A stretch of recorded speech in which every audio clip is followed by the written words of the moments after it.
Hi అండి, welcome to హన్విష్ vlogs. మాది సప్త శనివారం వ్రతం లాస్ట్ వారం అండి. ఈ వ్రతం కోసం 7 పిండి దీపాలు తయారు చేసుకోవాలండి. ఆ పిండి దీపాల కోసం కొంచెం పిండి, కొంచెం బెల్లం, అలాగే 1 టీ స్పూన్ నెయ్యి, 1 గ్లాస్ పాలు. ఆ పాలతో పిండి కలుపుకోవచ్చండి, సరిపోకపోతే కొన్ని వాటర్ కూడా యాడ్ చేసుకోవచ్చండి. అలా యాడ్ చేసుకొని పిండిని ఒక ముద్దలా కలుపుకోవాలండి. మరీ గట్టిగా కాదండి, కొంచెం మరీ లూజ్గా కాదు, మరీ గట్టిగా కాదు. ఈ వీడియోలో చూపిస్తున్న విధంగా ఉండాలండి. ఇలా ఉంటే సరిపోతుంది. ఇలా పిండిని కలిపి పెట్టుకున్న తర్వాత కొంచెం ఒక 5 నిమిషాలు పక్కన పెట్టండి, ఎందుకంటే కొంచెం పక్కన పెడితే మెత్తగా అవుతుంది. ఆ కన్సిస్టెన్సీలో ఉండాలి పిండి ఎప్పుడైనా. ఇలా చేతిలో కొంచెం పిండి తీసుకొని ఇలా చేసుకోవాలండి. 7 దీపాలు చేసుకోవాలండి. ఇలా వీడియోలో చూపిస్తున్న విధంగా చేసుకోవాలండి. 7 దీపాలు. సప్త శనివారం సప్త అంటేనే 7 కదండి, అందుకే 7 పిండి దీపాలు చేసుకోవాలండి.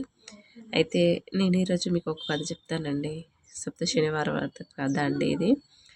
వెంకటేశ్వర స్వామికి శనేశ్వరుడికి మధ్యలో జరిగిన సంభాషణ అంటండి ఇది.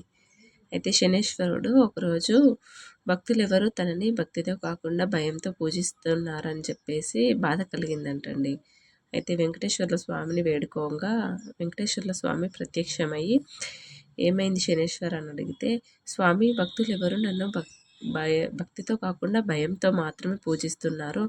అలా కాకుండా శనివారం నాడు నన్ను ధ్యానించి ఆరాధించి తర్వాత మిమ్మల్ని పూజిస్తారో వారికి సర్వదేవతలను ఒకే రోజు పూజించిన ఫలము రావాలని కోరుకున్నాడటండి. అది విన్న వెంకటేశ్వర స్వామి చిరునవ్వు నవ్వి, శనేశ్వర, నీవు కోరిన కోరిక సమంజసంగానే ఉంది.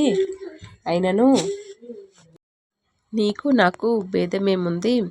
6 వారాలు దాటాక 7వ వారం అంటే నీకు ఇష్టం. 6 కొండలు దాటాక 7వ కొండ మీద నేనుంటాను. నీవు నీలవర్ణుడివే, నేను నీలవర్ణుడినే. నువ్వు సప్తగ్రహానివి, నేను సప్తగిరీషుణ్ణి. నీకు నాకు భేదమేముంది? ఈ విషయం తెలియక ప్రజలు నిన్ను చూసి భయపడుతున్నారు, నిన్ను నన్ను వేరుగా చూస్తున్నారు. నీవు కోరుకున్న వరాన్ని నీకు అనుగ్రహిస్తాను శనేశ్వర అని శనేశ్వరుడితో వెంకటేశ్వర స్వామి ఇలా చెప్పాడంటండి.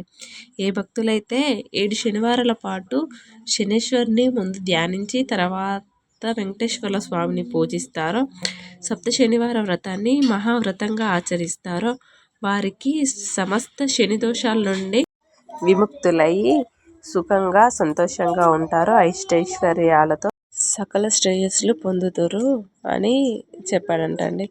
ఇందులో నువ్వు సందేశించాల్సింది ఏమీ లేదు శనేశ్వర. ఏ భక్తుడైతే శనివారం నిన్ను ముందు కొలిచి తర్వాత నన్ను కొలుస్తారో వారికి నేనేమేమి చెప్పానో అవన్నీ జరుగుతాయని శనేశ్వరుడికి వెంకటేశ్వర స్వామి హామీ ఇచ్చాడంటండి. అప్పటి నుండి సప్త శనివార వ్రతం స్టార్ట్ చేయడానికి ముందు శనేశ్వరుని పూజించి తర్వాత వెంకటేశ్వర స్వామికి పూజను ప్రారంభిస్తారంటండి. ఈ 7 శనివారాలు మేము కూడా అలాగే చేసామండి. శనేశ్వరుడికి ఇష్టమైన నల్ల నువ్వు లడ్డూలు, వెంకటేశ్వర స్వామికి ఇష్టమైన బూందీ లడ్డూలు నైవేద్యంగా పెట్టుకున్నామండి. థ్యాంక్ యూ అండి వీడియో చివరి దాకా చూసినందుకు.